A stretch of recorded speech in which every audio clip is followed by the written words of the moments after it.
ఈ రోజైతే మా డ్రైవర్ గారు మానేశాడండి. అందుకని బండి నేను తోలాల్సి వస్తుంది. ఈ వ్లాగ్ ఇప్పుడు లతీష్ గడు చూస్తే రేపు నన్ను వేసుకుంటాడు కాలేజీలో. నేను అయిపోయినట్టే. కాలేజీకి అయితే వెళ్ళి వచ్చేసాము. ఏం అంతలా జరగలేదు. లతీష్ గారు లేడు కదా అని బోర్ కొట్టేసింది. ఇక లతీష్ గడు కూడా లేదు కదా, ఇదే మంచి టైం అని ఇద్దరం కలిసి స్పైస్ డిలైట్ కి వచ్చేసాము. వచ్చి రాగానే షణ్ముఖ్ గడు ఎవరితోనో డీప్ గా చాటింగ్ చేసేస్తున్నాడు. ఎందుకు రాలగా. ఇక మెనూ అలా పడుంటే చికెన్ పాప్కార్న్, చికెన్ వింగ్స్ అయితే ఆర్డర్ చెప్పేసాము.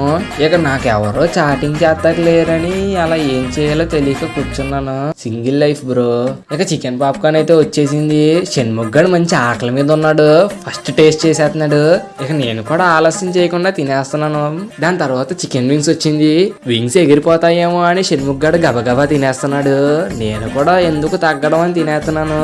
నాకు సాసుకి పోయిన జన్మలో లోతైన సంబంధాలు ఉన్నాయి. అందుకనే ఎప్పుడు దొరికినా వదలను. ఇక సాస్ వేసుకొని తినేస్తున్నాను.